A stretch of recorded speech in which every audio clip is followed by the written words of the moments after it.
Hey, Redcasters, be sure to subscribe to our channel and ring the bell to be notified about our latest videos. Go Big Red.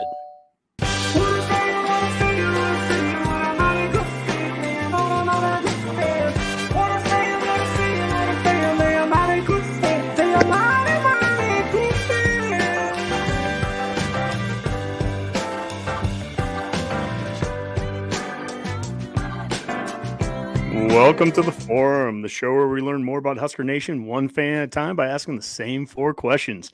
I'm your host, Honky, and our guest tonight is a proud Army dad, a music lover, and a backyard barbecue pitmaster. Most important, he's a Husker fan. You can find him on Twitter at Dell the Dude. Welcome to the Forum, Dell Richmond. Thank you. Thank you for having me. Yeah, man, this is a lot of fun. I've kind of started to assign nicknames to different people that we've had on the show. I've given Jim in Minnesota the hardest working man in Husker Twitter. I called Chaz in SoCal the first gentleman of Husker football. For you, you are the official Twitter foodie of Husker Nation. I pulled off just a compilation here of some of the tweets that you've sent out over the course of the. It makes me hungry just talking right now with you, just looking at all this stuff. But where does that come from? Where does that foodie inside of you come from? Man, I'm a big dude. I love to eat, but especially on Twitter, you kind of see a lot of negativity and stuff. And I just figured the one thing that everybody agrees on is good food. So, if a couple of food tweets puts a smile on somebody's face or a dinner idea, it's a good day. No, that's great. And that's the thing with the fan forum is also about, it's about the positivity that there's a lot of negative stuff out there. And it's one of the reasons that I gravitated to you on Twitter is that every tweet's positive, whether it's about food or if it's about the Huskers or just about whatever in life. You just seem like somebody that I want to talk to. And we're going to have some fun here. So before we have the fun though, let me go over a couple of our upcoming shows on Tuesday of next week, April 25th at 7 p.m. Central Standard Time. Redcast Rob has a special with Miranda and Craig Coleman. So that's Malachi's parents.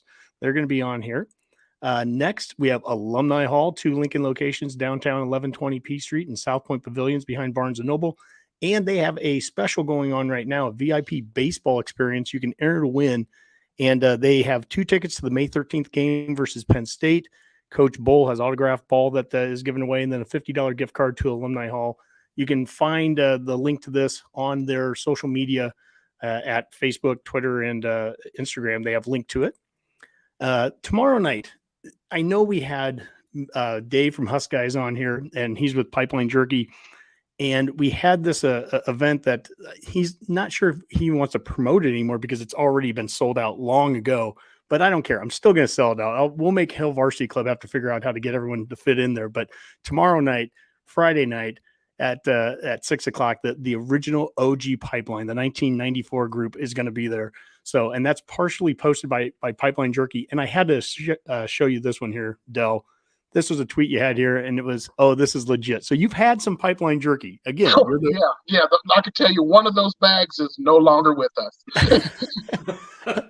Again, if you hear someone laughing in the background, that's Redcast Rob. Redcast Rob is actually in the honky basement here for the weekend. The official Husker, foodie of Twitter has to. Yeah, there's Rob. Has to, have had the Pipeline Jerky. So what'd you think of it? It's good. It's really good. It was, most of the time, you get some jerky and it's really dry and it's grainy, and Pipeline is definitely not that. It's moist, it's chewy, it's got a really good taste to it. It doesn't taste, sometimes you can get some jerky and it tastes manufactured. That's not it. Yeah, trust me, I'll be ordering some more of that. That's going to be a problem for me. Love it. Last but not least here, we have the Redcast store. Use the QR code there. I've got my hat from there. Rob's got some of the stuff on too. We've got shirts and sweatshirts and koozies here. I've got koozies with my beer. Everything, Go Big Redcast. If you want it, go to it. You can find it on our social media in the description as well. We have links to it. So the good people at Smack and Smooch, Shane and Laura out there in Elwood. All right, let's get to the forum. And what is the forum? Well, we ask the same 4 questions to Husker fans. Why are you a Husker fan? What is your favorite Husker fan memory? Who are your all-time favorite Huskers? And how do you think the Huskers will do next year? And Dell Richmond with that. Let's start off. Why are you a Husker fan? I am a Husker fan because I'm originally from Missouri, but my mother is from Omaha. So all of my uncles made sure that I was indoctrinated in Husker culture way before, even living in Missouri. It was all about Nebraska, and it always has been. My uncle had a liquor store, and actually still does. Has a liquor store, and my other uncle had a club across the street on 30th. And what I can remember was, say it was like o'clock in the morning, and the game was at 11. I would literally watch, traffic, shoot, shoot, shoot, shoot, shoot, all over the place. But once it got to about 10:45, it was a ghost town. Omaha turned into a ghost town, and it was, and then and then going over, I had to run plates back and forth over from my grandma's house over to the club to the liquor store, and it was all about Husker football. So it made it easy for me to be a fan. And over the years, especially living in 30 minutes from Columbia, oh yeah, it was a blast to smile in their faces every year. So, okay, so where in Mizzou then? You said 30 minutes from Columbia. Is that like Jefferson City, or where were you at? Fulton, Missouri. Fulton, Missouri? Yes, sir. All right. So, yeah, where's that at compared to? I was just in Columbia last summer on a trip, and I love to take my wife to football stadiums. She loves that, and we got on the field down there in Columbia. But where's Fulton at? Fulton is 25 minutes southeast. Okay, southeast of it. Okay, so probably not too far from Jefferson City then, I guess. Oh no, not at all. Actually, it's right in between the two. So, one of the things I ask people when we talk about this is, what is maybe your formative year or years of being a Husker fan? Like, when were those first couple seasons that you really remember? And who were some? I guess we'll get into the players a little bit later, probably. But what were some of those early years that you remember? Well, it was, for me, it was the 90s, Mm-hmm. I'm 40, I'm 47. So, same age, me, it was, I came up in the heyday of Husker football. And I remember I came to Husker camp here in 93. And I had an absolute blast. But I will say, I knew quickly after that camp, I knew that I was not set up to play D1 football. And it wasn't because, it was, for me, it was just, I loved it. And I thought that, I could come up here and play, I could be, woo. All I'm saying is during that camp, I remember going up against a guy from Creighton Prep. And he literally shook the jersey off of my shoulder pads. I had to go to a convenience store and buy a needle and thread and sew my jersey back together for the camp practice the next day. My roommate was Ryan Retzlaff, and he ended up making the team. So it was kind of cool, especially for me, because I was like, oh, I know that guy, But another one of the memories when I was at the camp was, I can't remember which player it was. I still say it was Jay Foreman, and I'm going to still say, Jay, that was you who did that. But a guy asked me, he goes, what do you want to come here for? And I remember saying, because Missouri sucks. And they had a good laugh about it. And then one of the guys said, no more fun and games when you come here. Mm-hmm. I'll never forget that. And that was true. I mean, actually, I had so much fun during that camp, but I learned a lot of lessons during that time. My first year I remember is 83 season. I was born in 77, and I got a very early start. So 83 is, obviously the scoring explosion, and Gill and Rozier and Fryer, all those guys. We have a kind of a weird history with Missouri. Osborne in the 70s, he couldn't beat Missouri at home. They beat us 3 straight times in Memorial Stadium, but in 78, so I'm 1 year old at the time. In 78, we lose to him after we beat Oklahoma for the first time, and then Osborne never loses to him again. And we don't lose again until 2003. I think it was Solich's last season. We don't lose to Missouri. And think about this. You mentioned the 90s, 1997. That game at Missouri. Yeah. In fact, last weekend or last summer when I went there, and we got on the field. We got on the field, and the guy that ran all, he managed all their turf and everything. He allowed me on the field, and he took me down there. And my son was with me, and he's like, "Yeah, I was the guy. I had to run on the field and turn the sprinklers off because the sprinklers came on. If you remember, at the end of that game when we played him in '97, it was his job to go out there and turn them off. But that game, obviously the flea kicker, and then you think about you get into overtime, and the last sack of the game we had." I think Rucker was on the field. He's a St. Joe, Missouri guy. We have Wistrom. He's a Webb City guy. And I'm not sure if I don't know if Steve Warren was on the field, but he was another Missouri guy. We had Missouri guys all over the team playing big time minutes. And that's an important area for us to get back into in recruiting, is get back into KC and get back into St. Louis and all that. Agreed. Yeah, a lot of good talent coming out of there. Mm-hmm. Yeah, and it was always kind of, it's the state right next to you. You want to get the best guys out of Nebraska, and you want to get that 500-mile radius, and Missouri's a big, important area for that. Sir. Yes, All right. Well, let's move on. Question number 2. What is your favorite Husker fan memory? Okay, for this one, in person, 2013, RK3 in Western Kansas. Ooh. Now that was for me, seeing that in person. Now, okay, I'm going to admit I was a bad Husker fan that game. I was not happy, and my wife was with me at the time. My wife was with me, and I was ready to go. I was just like, we're gonna need a miracle. We need a miracle. And she was like, I said, and I'm literally grabbing my stuff, my little stadium cups. I'm ready to leave and drive back to Missouri just to feed it. And my wife was like, we're staying for the end of this. Man, I am so damn glad that I stayed. Just to see that Hail Mary, happen, and just the crowd losing their minds. I'm losing my mind. I'm screaming and yelling so much. I had to sit down because I thought I was going to have a heart attack. I was sitting there going, yeah, y'all be great. So, yeah, that was probably, that was just a great time. And for me, in person, that was probably one of the best things I've seen in a long time. But, of course, now if I go back to other favorite Husker memories, of course, Tommy in the run versus Florida. My God. You set me up perfect here. I grabbed this tweet from you from a couple months ago, man. And was it? Let's see here. I've got my eyes are getting older here. This will never get old. I still remember seeing the play and absolutely loving it. Classic Husker football at its finest, and it was the run. The run. It was.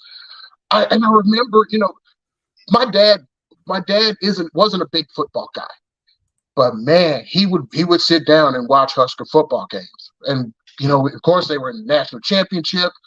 And I still remember my dad going, I don't think they're going to tackle that boy. And just to watch it, and I could still see young Dell jumping and cheering, in the living room, and the whole family just going crazy, watching that happen. It was fantastic. It was, oh, man, going to school the next day. Oh, man, give it to me. Well, wasn't that so glorious about that time frame too? Is you go back a year earlier, you go to the 95 Orange Bowl, and it was pins and needles until the last play, until Kareem Moss caught that interception. I still thought there's some way we're going to lose it. It was just the curse of the Huskers or whatever. And but we end the curse. We beat them, and then that next season to have that dominating team. And by the time we go and we play in the Fiesta Bowl, I can remember. Lee Corso saying we're going to lose because it's on grass, but I'm like, oh, give me a break. I remember that too. And I remember guys, that. Oh, yeah, I'm not even gonna lie. That burned my biscuits a little bit. I was mad at Lee Corso for a while after that. Well, it's spring game weekend here in Lincoln, and we have Redcast Rob down here in the basement with me. Last year, we went to a post game party, and we got in with some of the players back then. It was amazing. One of the guys that we got to talk with and hang out with a little bit was Michael Booker.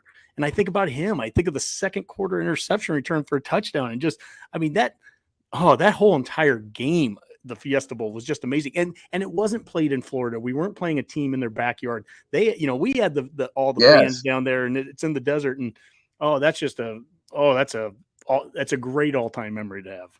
Belt man, core memory. I mean, there's when I'm old and gray. I'm already old. When I'm older and grayer, yeah, that'll still be hanging with me. Yeah. Yeah, that's a big one. That is definitely a big one.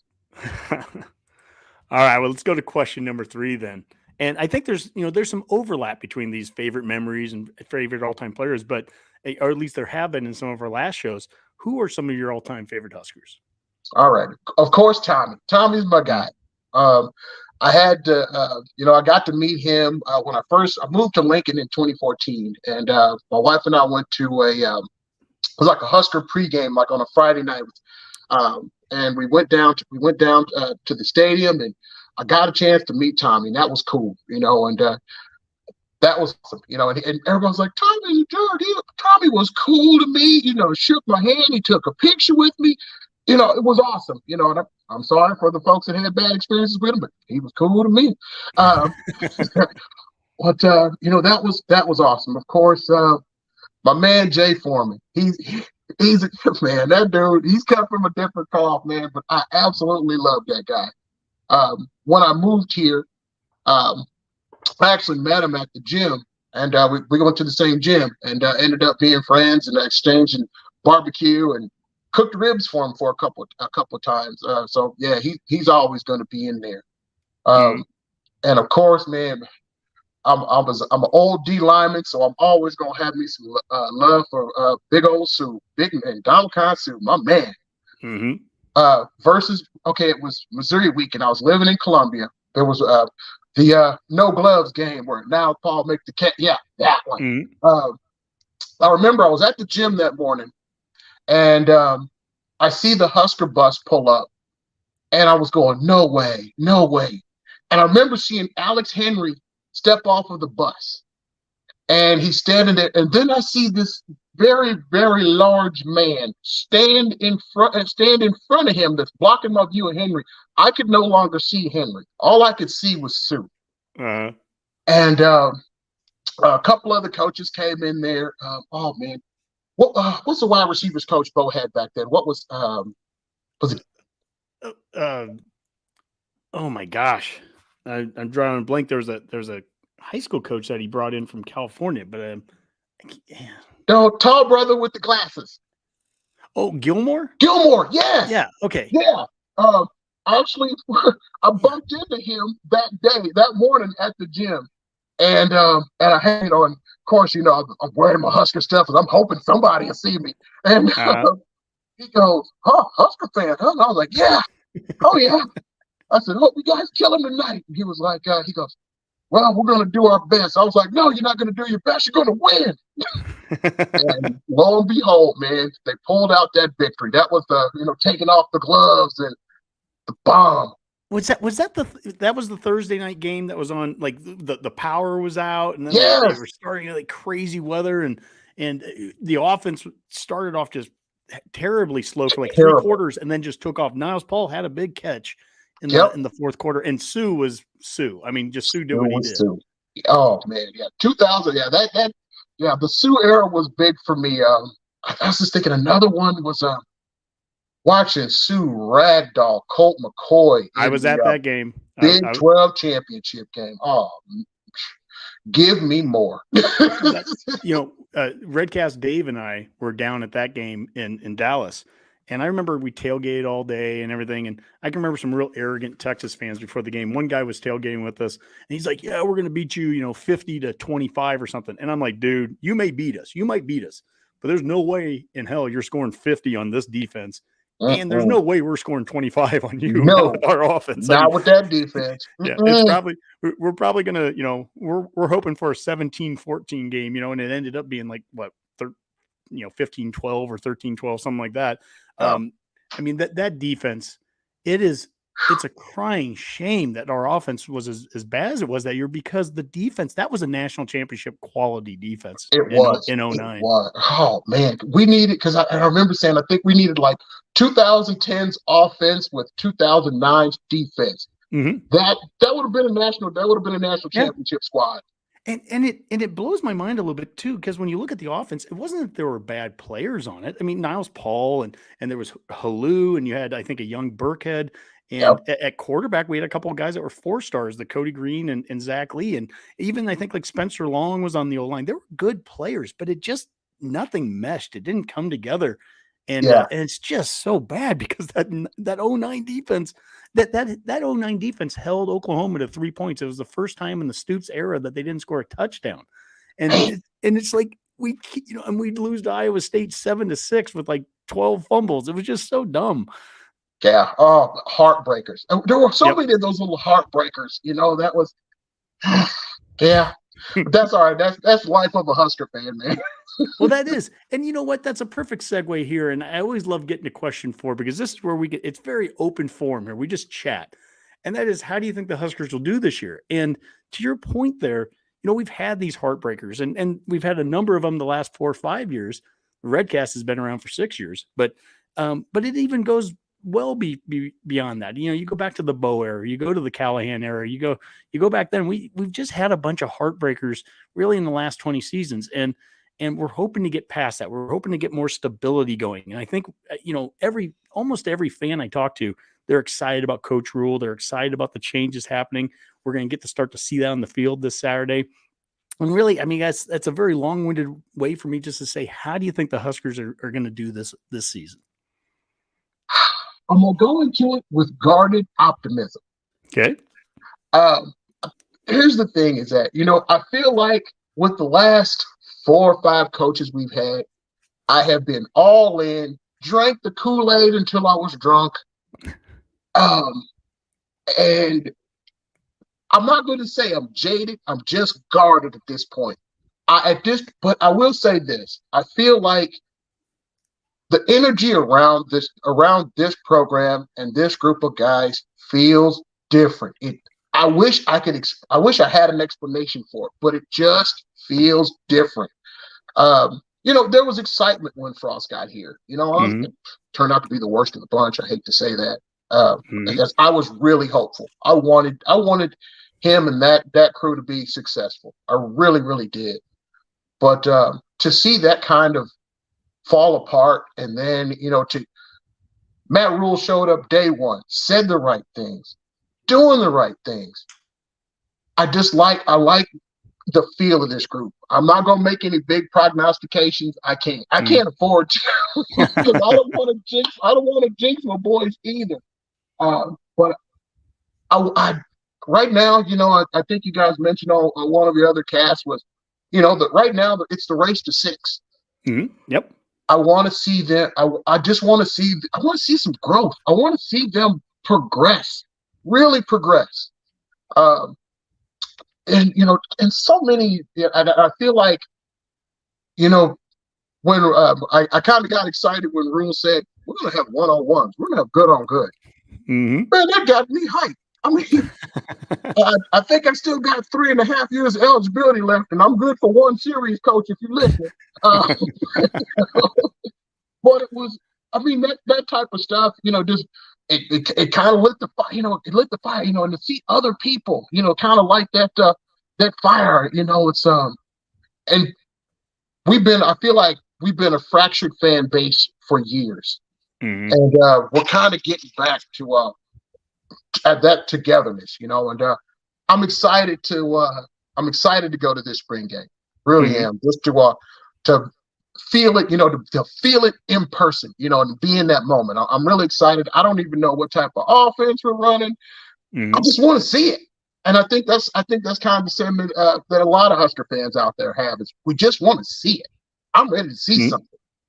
Well, there's so many things I know I've said on this show I've wanted to see for 6 years. And there's some things I took by kind of an assumption I figured were going to happen under Coach Frost. Whether we won or losses, that's a moot point. It was just, I want to see physical football. I want to see, from a practice standpoint, let's take the green jerseys off. Let's let the QBs hit. And I wanted that for years. And I didn't get that. And to see that happening now, they just, Trev was on the radio tonight and said, yeah, and we know what the the format of the game is going to be like. They're going to be hitting. Quarterbacks are going Yeah. to be live. I mean, Yeah. we're going to see real football being played, and that's important to me. I'm interested. You brought up like Jay Foreman earlier, and Foreman, I have so much respect for, and he has great, does a great job on the radio now and everything. And he's mentioned, in the past, he was involved with the football program kind of as an advisor. Him and Jason Peter, I know the last couple of years, and it makes me wonder, like what did they, as they were kind of advising, and they'd be in a practice, and if we weren't tackling, and that was something that we heard about last year, there wasn't tackling going on. Like, I wonder if they just sat there and shook their head at times and go like, come on, man, that's black shirt football. You got to get out there and you got to hit, you got to tackle. Quarterbacks got to be willing to take a hit, and no one wants to get hurt in practice. You got to be smart how you do it, but you also have to play real football to get good at real football. Completely agree. And just the fact that, I think Peter and Foreman coming back, I know that they wanted to have that presence there. They wanted to, show them, hey, you can do this.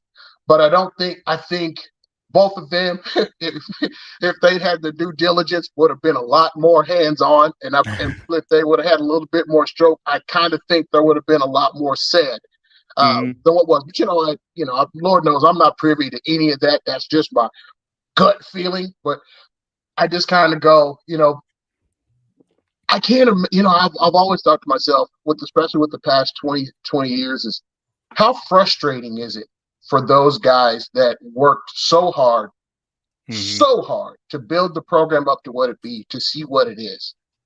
I can't imagine, and I feel for them in a way, because I know that competitive fire burns in them. I came to camp and it burns in me, So I can't even imagine, how they feel, when they sit there and they see that. But now I think that's going to turn around. Mac on the show, he has said this a number of times, and I totally agree. Think of since 97, 98, since Osborne retired, think of all the additions that have been done at Memorial Stadium, the new west side, the new north side, now the new facility going on beyond that. And all of these things have been built on the backs of all those players in the 80s and the 90s, and none of them ever got to experience any of that. And in today's world, I get it, for recruiting purposes, we have to have the best facilities, and I want us to. But it's so funny sometimes where it's like, well, you got to have those kind of facilities to compete. And I'm like, man, we didn't have those facilities, and we were those guys. The facilities at the end of the day are not going to be what wins it for you. You need players. You need dogs like what we had back then at the O-line, on the D-line. Tomorrow night, the pipeline event with Zaska and Wiegert and all those guys from the 94, pipeline. And you talked about all the other guys, the Indomitian Sioux. You need guys like that.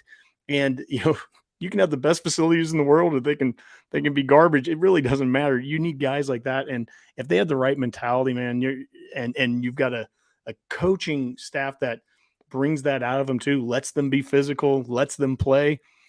That's a beauty if you can get that combination. I'm excited for it. I mean, that just that, all those things that you mentioned, I'm excited to see it. Years ago when I heard that they weren't even hitting in practice, and I was like, high school teams hit in practice. I drove past Pius and they're hitting in practice. Really, bro? And that's not to dog them, and really not, because, man, I'm a Husker fan through and through. And a lot of my tweets after a bad loss was, even when it hurts, GBR. But, when I heard stuff like that, I was like, man, come on. That's not going to do it. And then when it came time, when there was some adversity that struck, they really didn't have an answer. And I think part of that was just the mentality. You don't have that resiliency that you get from those physical practices. Mm-hmm. From an old player standpoint, that was big for me. And I was not great, but I still remember that. And I know that I really do think that Rule and the guys are going to get us straightened out. I'm anxious to see it. I really am excited to see where we go this year. I'm a big believer in, the wins and losses don't just happen. I mean, it's something that it's created over time. It's created during these times of the year when you're practicing and the off season and the weight rooms at 5:30 in the morning, all those things that they cumulatively lead up to wins and losses. And with Frost, not to belabor the Frost era. That's not the point of this. I'm not upset that we lost games. For me, I was just more surprised at times when Shenander was let go after the Oklahoma game, and that was when Bush came in and was the DC. And I think they were talking. I think it might have been Miles Farmer, one of the DBs, after the first practice, and they're like, how's tackling going? And they go, well, this is the first time we've done it in 4 years, so it's going to take a little time to get good at it. Those are the things that I just shake my head. I'm like, how can that? How can that be for a D1 program? We are, and I'm right with Dell. One of the reasons I so much want to talk to fans like you is that I think we think alike on a lot of this. We don't want to be negative. We're not sitting there trying to beat up the program. We're not tweeting at players after a loss, but yet sit there and you pull your whatever hair both of us have at this point. You pull it out and go, how are we not tackling? Like, that is like the basics of basics. And so again, let's flip that into the positive side to see what they're doing right now. In this offseason. They've been tackling. The green jerseys have basically been pulled off and the quarterbacks are live. We're going to get physical out there. We're going to get under center. We're going to have a fullback when we need a fullback to be on the field, short yardage, goal line situations. I mean, like, come on. Who doesn't want to hear that? Oh, man. When I heard fullback, I was like, all I could think of was neck rolls and gigantic shoulder pads. Bring it back. I'm excited for all this. Run the damn ball guy is losing his mind right now. And I'm hyped for it. I want, it's like I said before, I just want to see it. I know that I know I'm definitely not the only one, but I want to see this team be so successful. It almost hurts my soul. I was at a game last year and I was sitting in the crowd, and one of the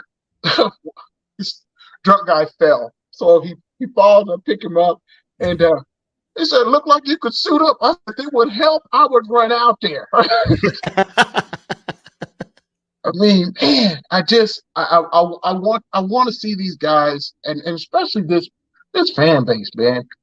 We show up. We're there, and the one thing that I absolutely love about Nebraska in general is that it doesn't matter what sport necessarily, yeah, of course football's big, but it doesn't matter what sport you play. Nebraskans show up. They show up, they show out. Pinnacle Bank Arena. I mean, I still remember, volleyball Missouri's okay, but when I moved here, it's an event. Oh, different level, yeah. It's another level here. It's the level of support that made me fall in love with this place and the fan base. And this over my lifespan, that hasn't wavered. There's been fractions, there's always been some fractions in the amongst us. But at the end of the day, when it's Saturday, we're at that stadium. We're out there tailgating. We're supporting those players, and I love that. I absolutely love that. It's what and I'm glad to be a part of that. In whatever small way I am. Well, I'm glad to have you be a part of the fan forum. That's part of what this is about too. To your point, I mean, literally, we can almost go back to a certain date in time. And when Steve Peterson fired Coach Solich, who is going to be welcomed back for the first time in Memorial Stadium. If you haven't bought your tickets already, Redcasters and Husker Nation, buy your tickets. Be there to help celebrate Coach Solich back. I am so happy. Oh my goodness. But you can almost go back to that date and time. And ever since then, there's kind of been this fraction. It's been different fractions. During the Callahan era, there were pro-Callahan people and anti-Callahan people and former players that didn't want to be a part of the Peterson stuff. And I get all that. I totally get it. During the Pliny era, we had people that didn't like Bo and people that did. And it seems like it's never ended. And what I've seen specifically in the last year and a half with Trev leading the way at the top, and then really, I think, knocking it out of the park with Rule, it's been pretty darn good here the last 4 or 5 months. Like, it's hard to find somebody that is really anti what we're doing right now. I get the people that are like, show it, and I'm not gonna, I'm gonna, hold off on the Kool-Aid until I see it. I completely appreciate that, but very rarely do I run into someone that's like, man, what a terrible hire, what a horrible move. I haven't heard any of that, and that's a good start. Yes, and to your point on that, I still, I remember when Mike Riley got hired. I had no idea who he was. I had to Google him. I had no idea. They were like, "Oh, Mike Riley," and I was like, "Who the hell is that?" I had literally pulling up my phone to Google who our new coach was. But just like, but to your point about Trev, man, I love the fact that it seems like this whole administration is in lockstep. It's united. It seems like, there's been years past where it's been disjointed, and you could tell that the communication wasn't there. When you see them together, and I think that's them having a united front has kind of welded us together, as a united front as well. And like I said, man, I'm pumped for this. And it's been a while that I could honestly say that I'm pumped for a season. I gotta see it, man. I'm sorry, I'm probably a little giddy right now, but I'm excited for this. I want to see this. I need to see somebody. I want to see somebody get the crap knocked out of them. Not on the spring game. Not in the spring game. I don't want nobody getting hurt. But, but I want to see. I want to see the level of respect that I grew up with as a fan. I want to see that go back to this team. It's funny. I'm a big fan of going around to football stadiums all around the country. I love doing that. I take my wife, hours and hours out of the way on trips to go to football stadiums. But it's big and small. And one of my favorite ones I've gone to recently, Northwest Missouri State. Now are you a grad of Northwest Missouri State? Yes, the Bearcats there? OBAAB. Okay, so yeah, so that's a proud historical program there in Division II, and they've won championships and all that. And I went down there last fall. We were there on a Friday night and went to one of the bars in the little downtown area and everything. And they've got goalposts hanging from the ceiling in this one bar of championships and games that they've won. And I'm like, it doesn't matter if it's Division I or 1AA or Division II or whatever. I mean, good football is good football, and you can get behind that. What's that like? Being a Northwest Missouri State fan there too. Oh, it's beautiful to me. It was, and actually for me, it's kind of fun because, I can still remember, for my freshman year, I played at Northwest Missouri State. Okay. So I quickly that was when I learned that D2 football was not for me either. But I tried, It was fun for me because we would have like we could have like a 11 o'clock game in the morning, and I'm wearing my green, and then here comes the Husker game later on that evening, and I'm switching over, going over to my buddy's apartment to watch the game. So it was a lot of fun back then, because it was and it was easy for me because I had family in Omaha, so yeah, I could claim. So that was a good thing. But yeah, Northwest was a good time. It really was. And when I was there, we weren't so great. And then it was the year, it was like year after I quit when they started turning it around, when they hired Mel Churchman as coach. Okay. And man, I don't have many regrets in my life, but I almost wanted to try to suit back up. But when I tried to get back into condition, I quickly told myself, bro, this ain't for you, bro. You need to go back to the Pete's place. What did you what positions did you play? D tackle. D tackle. Did you do any offensive line too, or is it all just D line? It was all defense. Yeah. I had a bad habit of jumping before the snap. So yeah, I was Mr. Offside. So that was not going to work for me. That was not going to work, huh? Yeah, I could still hear this guy, Coach K, going, "All I need you to do is move when the damn ball moves." Yes, sir. Yes. I guess using that defensive line background that you have, what do you see right now? I guess looking forward with this team, we have guys like Ty Robinson back, and we have Nash back, the polar bear. But I mean, there's some other Elijah Judy, new guy from A&M getting in there, and they're switching over here to a kind of a 3-3-5. What do you see on the D line? That's actually an area that a lot of people have said have been as a concern. They think. What do you think D line wise heading into next year? I'm excited for this group. I'm a big Ty Robinson guy. Mm-hmm. Big Ty Robinson guy. I know his numbers aren't necessarily flashy as the rest, but he's in there. And man, and as Polar Bear, yeah, I still remember watching him and his dad's workout videos. I was like, holy crap. So I don't know what I'm excited to see what these guys do, because I really do think these guys will be able to hold their own.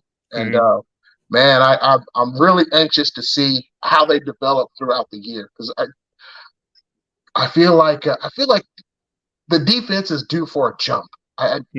I don't know where that feeling's coming from, but I feel like they're due.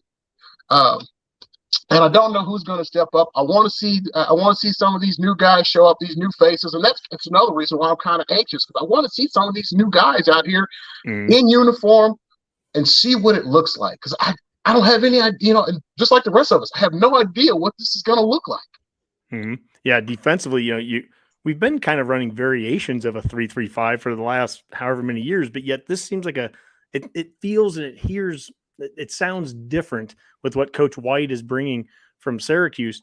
I mean, more movement, more attacking with it. So that part's going to be fun. Also, from a strength and conditioning standpoint, they've definitely put an emphasis on getting guys leaner and I think more mobile. So someone like Nash is a good example of that. There's no one stronger on the team, probably in the conference, than Nash. And yet, I think if you go back to the Wisconsin game, at the end of the Wisconsin game last year, he's on the goal line stand, and they pushed him back 5 yards. And I remember watching that, and it's almost a confusing thing where it's like, he's not getting overpowered. It can't be that. But I had Rob Zaska, one of the pipeline guys from '94. I had him on the show last year, and he talked about how low man wins. And the only way you can push Nash Hutmacher back is if you get lower than them. That's the only way. And right now, I know from what I've seen and everything, it sounds like he's down a good decent amount of weight. I think they're getting these guys a little more bend in them. Same thing with some of the offensive lineman guys. And I'm like, if you can get Nash low, if you can get a guy like that to bend and get low, and we know how strong that dude is, you're not going to be able to push that guy anymore. And the best defense I've seen us have in the last few years, I would have said would have been like 2021, the year we went 3-9, but had all those 1-score losses. When we had a guy like Damian Daniels in the middle, and you couldn't push him around, you couldn't get any movement. Man, that's where it all starts. It starts all right up front, right there on the center, and they couldn't move that dude. Yes, sir. I'll be definitely watching the line play. That's going to be, everybody kind of has their things that they'll be watching. My eyes will be on that D line, even when the number 2s get out there. I really just want to see these guys get after it. I want to see some aggressive football, and I feel like that's what we've kind of missed, is some aggressive football. I'm so hyped to hear some pads popping. I mean, man, I want to suit up. Well, you saw Redcast Rob. He's in the basement. He said hi to you right before we started. Yeah, here he is. Old Redcast Rob here. He's got himself some press passes for the game on Saturday. He's going to be sitting there up in the press box. And I am. You are. He'll be going to the press conference and everything. He can ask questions. If you got any questions, just send them to us. We'll make sure Redcast Rob gets it asked. But he said something the other night on a show that mirrors what you just said too. He wants to look at everything's in the trenches. That's what he wants to watch. On Saturday, it's the D-line, it's the O-line. How do these guys look going against each other? Trev said that on the day that he made the change with Coach Frost, was he goes, we need to start winning the line of scrimmage. That's what I'm going to look for in the kind of coach that I go and hire. And I think for me personally, I think he knocked it out of the park with the hire of Rule. And I think that the trenches are being addressed. And I can't wait. I just can't wait for Saturday. It's going to be so much fun. Yeah, same here. I just, Rule knows what, I feel like Rule actually knows what, I won't say that the other coaches didn't know what they're doing, but he knows what it takes to get these guys to the next level. Yeah.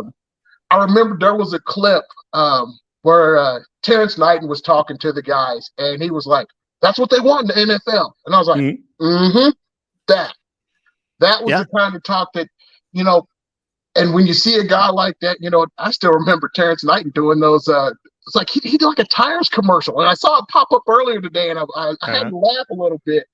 But these are guys that know what it takes, and I think for a young team and for these young men, you know, when you see guys that have been there, done that, you certainly have a little bit more respect, and it carries a little bit more weight. And I'm not taking away from anybody else. You know, like I said, I'm not going to bash anybody because I love them all. Thank you for what you did for the years that you were here. Yep. But to see, you know, but it carries a lot of weight when you see somebody who's been there, done that, and who actually knows, you know, from an experience standpoint.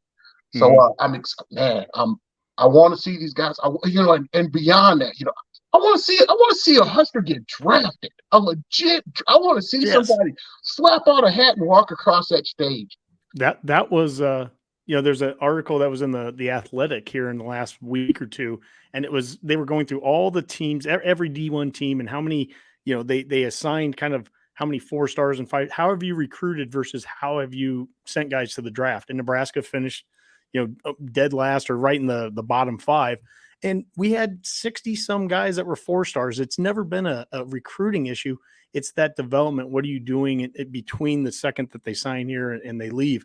And I think that, you know, it perked my eyes, and my eyes opened up when Rule said he wants to see guys getting, you know, that 5-year renewal contract in the pros. You know, it's not about getting to the pros. I mean, that's one thing. I want to see you have success in the pros. I want you to get a second contract.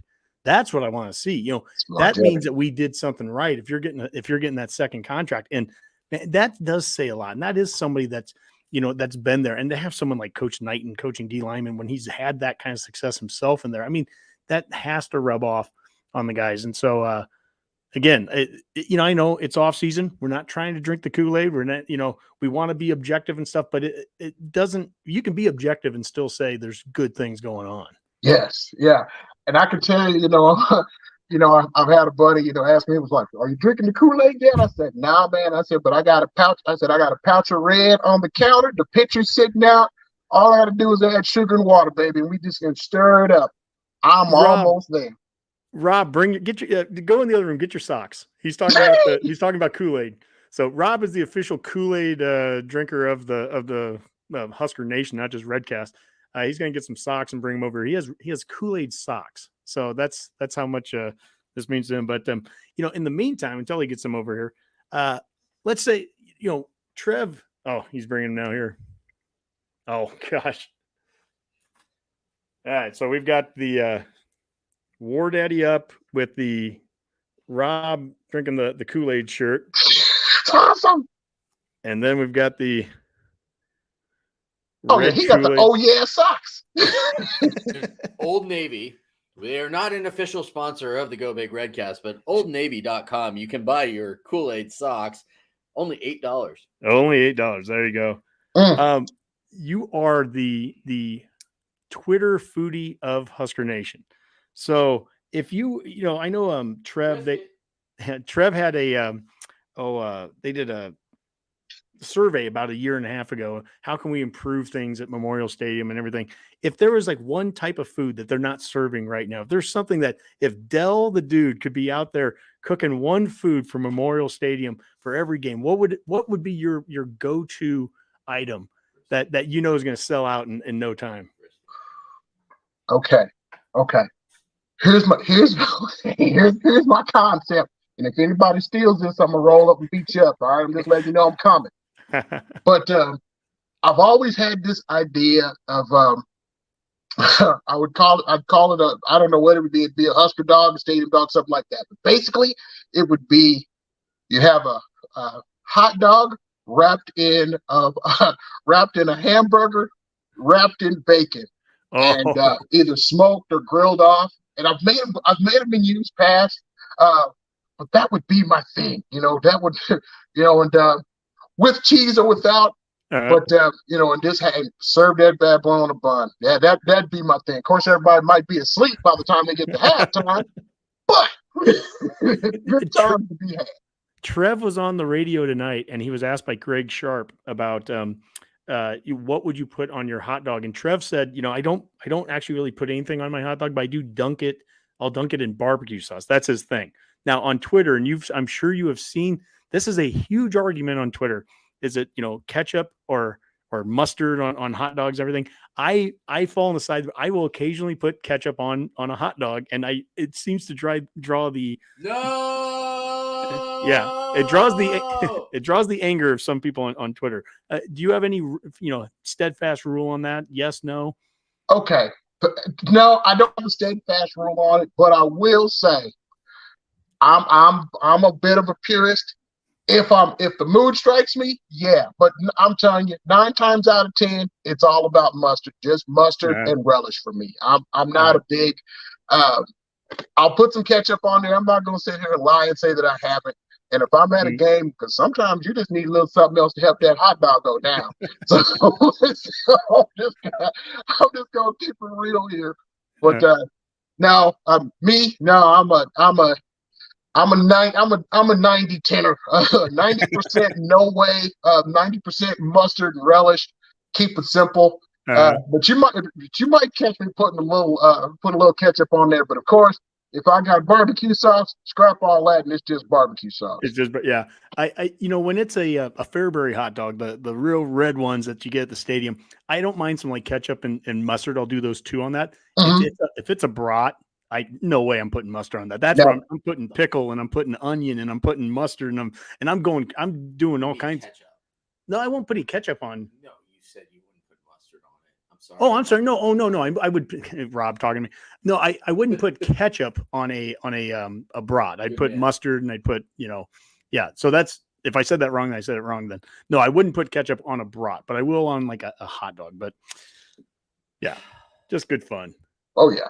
Well, Dell, this has been good fun, and I mean, I could keep going all night with you here, but it's fun to talk to Husker fans that are excited, and it's one of the reasons I love doing the forum is you get people that come on here that genuinely they're just excited about being Husker fans, and I think that's a lot of fun. And whether we win games or lose games are really kind of irrelevant. I'm more proud of Husker Nation today than I have been at any other time, because to be a Husker fan right now, it was easy when you won 60-3 over 5 seasons and win national titles. When you're losing, but you can still show up, and we'll show up 60,000+ people again, at least 60,000 here on Saturday. At least 60,000 for a spring game. For a spring game, right? At least that amount, and it brings a tear in my eyes almost, where it's like, this is what it's about. Husker fans just. We had a former fan forumer that's been on here, and she's one of the Husker girls, Amy. I just love her. She had a great quote one time where she goes, "Husker fans are made of the bounciest substance on earth. Whatever happens to us, we just boing." It's like some guy decommits or something terrible. We lose a football game, and it's like, oh, I don't want to. I can't even look at this team. And then you wait 24 hours, and boing, we're right back at it. Yeah, goldfish memory, or the 20. I used to have I had a 24-hour rule, and members of my family that are probably watching this right now know full well, if the Huskers won, you could call me after that. But if they didn't, 24 hours. If it was a Saturday night loss, you might as well forget about talking to me until Monday. Yep. But the love never fades. The love never fades, and that's it's the biggest thing here. Just like you said, 60,000 people that show up for a spring game, and and I'm hyped for this spring game like we're playing Oklahoma or something, and I'm like, yeah, I can't wait to go. I'm gonna be out there screaming, like everybody else. I'm really just excited for this. I just want to see what this team looks like, what this team feels like, the atmosphere. Man, I can't even imagine the roar when Solich walks out there. Oh, that's going to be at halftime, Redcasters. So if you're going to the game, make sure you're not going to the restroom at halftime. That's when Solich is going to come out there and be celebrated. And Herbie Husker, the new old Herbie. You're the new old Herbie. Yeah, I already got a shirt ordered. I'm waiting. Oh yeah, so that's getting announced or will be presented at some point during that day. They said just a lot of good things, and the most important thing, and this is something that Redcast Rob over there said last year at the game. He wants to see real football, and for anyone buying tickets right now, it's the best real football you're going to see for the next 5 months. Yep. This is going to be real, and it's real not just because it's what Husker fans want to see. I think Coach Rule's doing the right thing with 100 and some scholarship or 97 scholarship guys, and they still got to weed some of that down. You got to see what these guys can do, and I think this is a great way to do it. Let these guys play and let them earn the positions and fall where they fall. I agree. And I think for the coaches too, the best way to assess these guys is to put them in real game situations, live fire situations. I think in some instances, in years past, I think that's probably hurt us because they didn't necessarily have that, game speed. I mean, as a defensive line, as an old defensive lineman, trust me, when they tell you can go full go, you go a little bit harder, and for those quarterbacks, that's going they're going to be forced to make quick decisions. There's not anymore, they're just going to tap me on the shoulder. No, they coming after me, man. I need to make a play. So I'm excited to see that aspect of the game. I just want to see this team. I want to see the evolution. I feel like we're all clamoring for it, and I want to see that, as an individual and as a fan, and I'm so hopeful, man. I'm so damn hopeful. Like I said, I got the Kool-Aid pitcher out. I got a bucket of red, and I got some Kool-Aid, and I got some sugar waiting. All I got to do is add some water, and I will probably after this spring game, I might be stirring up a cup. Well, Dell, this has been a blast, and as is tradition on the Redcast, it's tradition on the forum. We always do our parting shots, and we always allow the guests to give the parting shot. So, whatever's on your mind, man, let Husker Nation, let the forumers know out there. Take us out of here. All right, I can tell you this, Husker Nation, we are going to see some changes here. It's going to be some positive changes. We just have to hang on, keep doing what we're doing. Go Big Red. Go Big Red. Yes.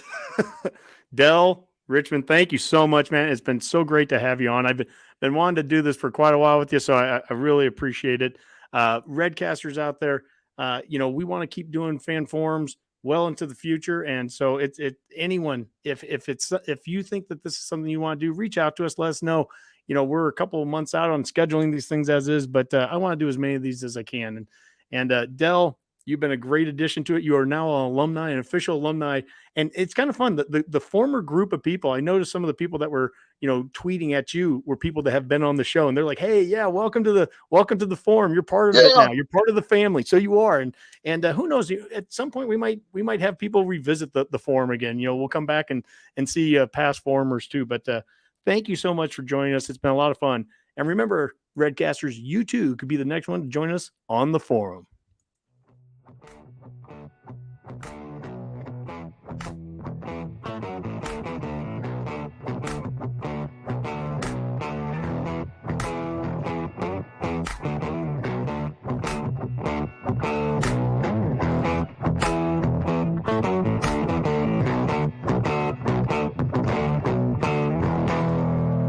A Herd at Sports Network production.